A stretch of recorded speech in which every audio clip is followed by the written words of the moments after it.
Welcome back, everybody. We are here live at PAX Prime 2013. I'm sitting with the fantastic Contrast folks, right? Tell, I've told you this before. I'm telling you again, live. Amazing jacket. Thank you. Incredible jacket. Goes with the game. It goes with, does it? Yeah, it does. You need to tell me why it goes with the game. Like, wait, is it contrasting with the game? Is that what you were doing? No, it's about being classy. It's about being classy. Here we go. All right, Nice. can you hear Yeah. me? You want to be like, you want to grab that mic and tell everyone, it's classy. It's classy. We've got a bunch of colorful shoes on here. Like red shoes there, Red Shoes Diaries here, neon pink shoes here. What's going on with Contrast? Can you tell me about it? Yeah, absolutely. So Contrast is a puzzle platformer. It is the first game from our studio, and it is a game set in the 1920s in a film noir-inspired universe. And you play the imaginary friend of a little girl. Oh, that's awesome. That's brilliant. So it's, yeah, well, we like it, but, you know, it's our game, so. Yeah, no, sure.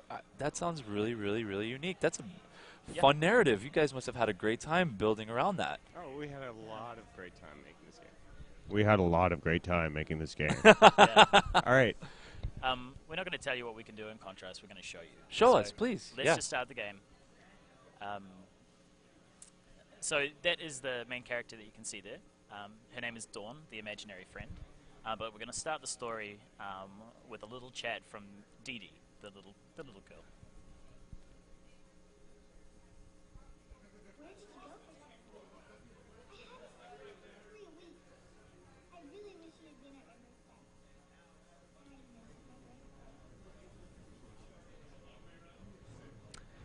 And so, right now, that's the imaginary friend? That's right. That's right. So I'll bring her into a little bit of light here. I think it's a bit more light. But yeah, she's kind of tall, athletic, and kind of modeled after a circus acrobat for reasons I'll see a little bit later on. Okay. But she's a kind of unique-looking character. Like, really, our character styles are really inspired by Tim Burton and that idea of really ethereal, interesting characters. Yeah. Right, when you absolutely captured that brilliantly. Wow. Yeah, we have some pretty talented people on the team. I'm not one of them, but Oh, they're yeah, great. get out of here. You can take credit. It's okay sometimes. People got to say, I'm good at this. That goes all the way through to the other street. If I were this So, John, I don't know if you've ever seen Pan's Labyrinth. Have you ever seen Pan's Labyrinth? Yeah. So that was one of the earlier inspirations that we had for the concept of an imaginary character. Is Dee Dee goes through some heavy shit throughout the game. Yeah. And you basically help her cope with or resolve the issues that she goes through. And like all good imaginary friends, she has special powers. So Dawn can, at any point in time, go up to a lit surface and become her shadow. And what that gives her is the ability to walk on the shadows as if they were solid. So that's the general basis and unique mechanic in the game. That must have opened up a lot of really fun, again, narrative, right? Yeah, so hopefully we're going to see in a little bit exactly what we do with the narrative. Okay. The game's also really heavily inspired by film noir, and you know that in film noir they tell a lot of stories through shadow, and yeah, we're going to show you a little bit of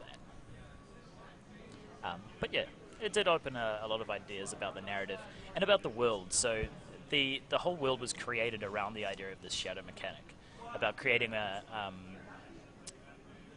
world, a narrative, and a kind of ambience and atmosphere that really complemented the shadow mechanic.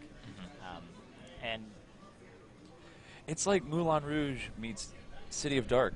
Yeah, right? we Dark City, right? Yeah, that's exactly it. We wanted to mix two. We actually mixed two eras: the 1920s kind of burlesque era with the 1940s film era, in order to get the visual style that you're seeing right now. It's one of the things that we wanted to create something that had a unique taste to it, but that really fit well within the mechanics. The mechanic came first. The idea of the shadows came first, and film noir traditionally uses shadows as a very strong element for storytelling. That's kind of where the context came up from it. as you can see, we're actually set in a cabaret right now, and we've actually at this point of the story, Dee Dee, the little girl, has snuck out because she's been tucked into bed, and Mummy actually goes out to perform at the cabaret. So Dee Dee, she's a pretty adventurous little kid, has snuck out through a red light district actually on her own, which isn't really the best place for a 9-year-old girl to be. No, not anymore. Not No, anymore. Well, yeah. it was back then. That- Obviously, yeah. the 20s, such a great time for kids in red light districts. But so And this is something that we do throughout the game, right? We try to, as we're teaching the player the different mechanics with regards to how to manipulate lights and shadows in the game, we're also teaching them in the context of the game. So you're setting up the lights for the show here, and you kind of see, you kind of get a glimpse here that you see characters, but you only see their shadows throughout the game. And we're introducing the narrative aspects of it, the gameplay aspects of it, while you're kind of experiencing, the scene that's going on. So we've set up the lights for the musicians to play in, but we're also kind of slowly teaching the player to think in a certain way about how to move through space in the game. So getting up to the second floor here to repair the spotlight requires the player to actually go through the shadows and walk on the saxophonist. And this is, it's something we wanted to put through most of the game's experiences, slowly introducing new ways that you get to interact with the mechanic, Right. but experiencing the story through it the whole time. yeah. It's really exploring to a whole new level of the 2D, 3D elements. I mean, I've seen it only with one or the other, but not really meshed together, Yeah. woven together so beautifully. Yeah, it's completely new. Right, it is. And it's pretty fun. Some of the things you can do are pretty crazy. The first couple of times you design some puzzles, they just people just couldn't solve them. And so we had to really really make this initial level. We had to make it make it intuitive, so people began to really understand the shift Right. rather than just keep thinking in 3D or in 2D. And so the game focuses on that interaction. The 2D 3D shift is the basis on which all the puzzles are created, right? So it is the game in a sense. Yeah. Yeah, no, that's incredible. I But one was- of the sorry, go ahead. Go ahead. I was really inspired by Portal originally. I'd been working at Arcane, and we'd had a chance to see them close the orange box, and I'd seen the same process with them on that game of basically going through the different phases of development. And it's an essentially pretty complicated puzzle game as well, right? And they would solve it by doing a lot of user tests and getting a lot of players to go through and have that right mix of feeling a challenge and solving a room without making it feel impossible. And that's a little bit how we handled it in our game, which is the first few times the players' heads would explode, and then we'd slowly kind of refine the puzzles to a point where, yeah, you're really interacting and learning about the game through the 5 or 6 hours that the game lasts, and yeah, an experience that's unique and different. No, absolutely. Yeah. Very cool. So what we're about to see, changing tack a little bit, is one of my favorite parts of the game, because I'm a big jazz fan. And one of the things we wanted to, right from the beginning of the game, to explore and try and get into the game was the idea of a bunch of different performances. So this is a collaboration with a Los Angeles-based jazz singer, composed and written specifically for Contrast.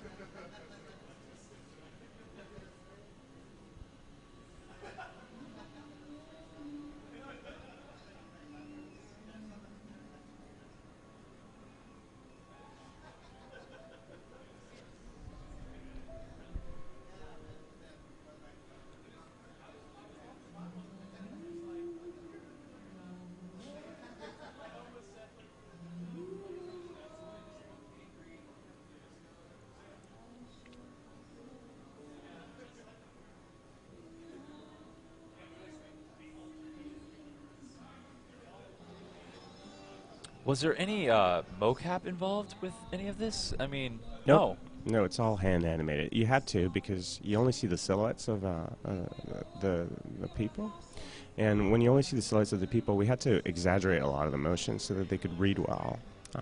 So it's interesting because the decision to just tell a story other than DD through shadows meant we also had to think about what surfaces they would be projected on. So in the next scene, you're going to see we're going to pull the curtains down to actually have something to tell the story on. But while there wasn't mocap, our animator works by working off reference footage. So by and large, this is actually her. She performs all of this, and we would film it, and then she would basically animate the character to look like the actions she had choreographed. So There's also a little bit of Jessica Rabbit in the scene too. Oh yeah, okay. yeah. Now I see it. I would have gotten it eventually. So we mentioned film noir earlier, and the idea of telling stories through shadows. What we're about to see is probably the most interesting narrative moment, in the sense that it introduces the conflict. So this is kind of what the game is about, right? Okay.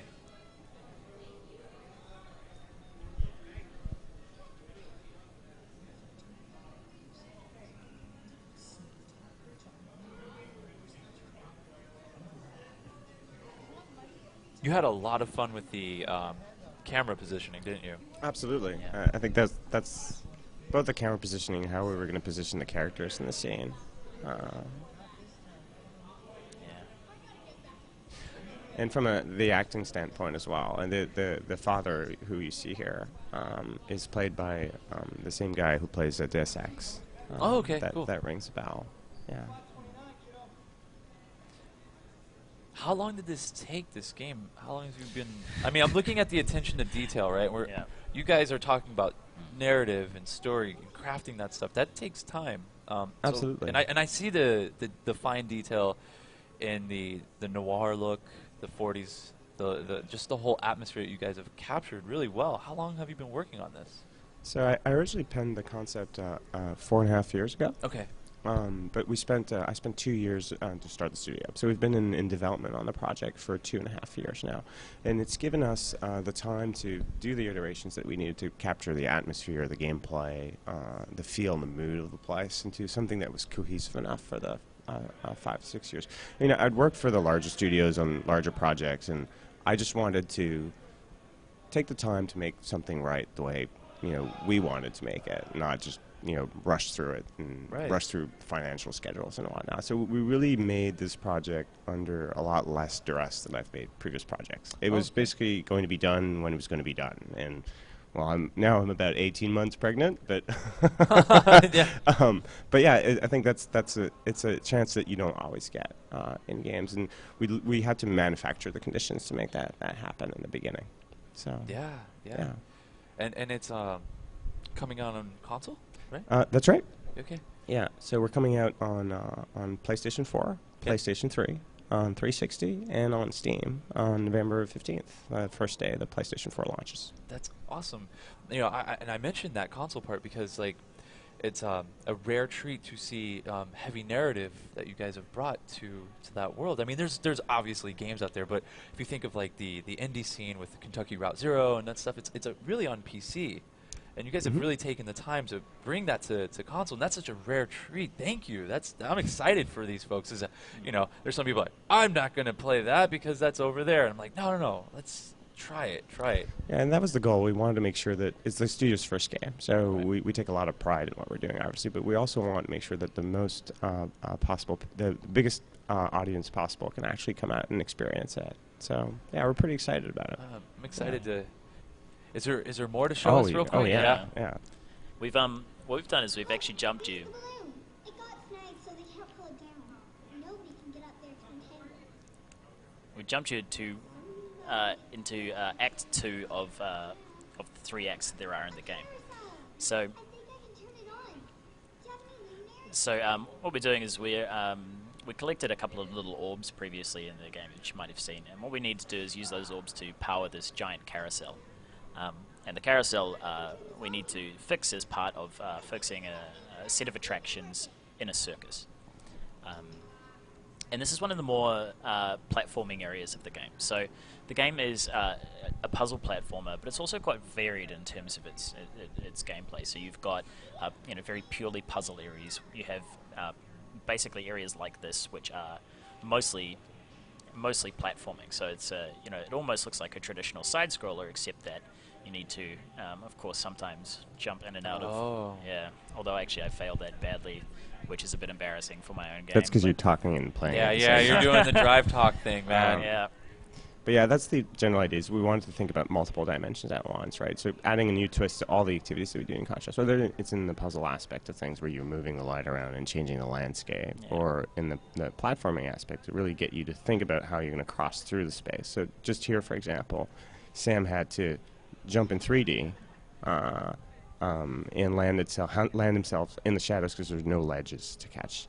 So again, we try to introduce this gradually to the player where it becomes intuitive after a point that they're no longer just platforming in one space at a time, but in the two spaces. And it's kind of the strength. I really like the mechanic. It allowed us to have a different platforming experience, a different puzzle experience, a different narrative experience, and also to mix all those experiences together. We're not showing it in this scene, but there's other scenes that we see in the trailer for Contrast where you can get to see the characters literally running, a little bit like here you're running on DD, but running on characters while their play acting is seen. Again, we've had time to really explore the mechanic and see all the different ways that we could bring it to life. Yeah. Well, guys, I want to thank you so much. This has been an incredible time. The sound design's incredible as well. The music is just so well placed, and I'm blown away. Thank you. Thank you. Is there anything else you'd like to add? I don't know. Yeah, that was it. Well, It's 2 days. we're Just really happy to be on the couch right now. Yeah, man, you guys are happy to be sitting down, right? Is that what it is? And we're like, pretty much it. oh, what's Yeah. going on? We're Well, Exactly. we're 6 guys and 2 girls, and we Okay. work out of a gramophone factory. I know that sounds crazy. It's Yeah. like kind of in tune with the game, but yeah, we're really proud of the team. Yeah. Yeah, Yeah. I'm just really excited to show it to people in a few, couple of months. So, Yeah. yeah. well, wonderful. Thank you guys so much. Cool. Thanks and, for having us. Yeah, no, absolutely.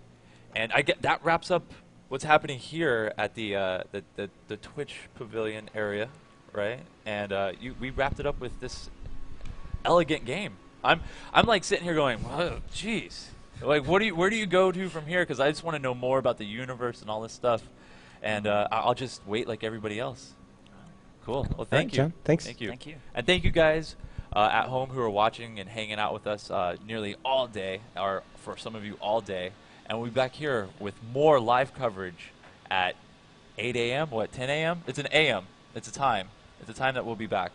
But don't go away because there's always going to be more coverage on the PAX channel because they're going to go straight into some concerts, which are probably happening right now. There's music playing. There's people dancing and partying while we're falling asleep here. While we're heading out for a drink. Well, 'cause yeah, it's the we're end of all the day. heading out for a drink or just Wow. asleep right here on this couch. Is that allowed?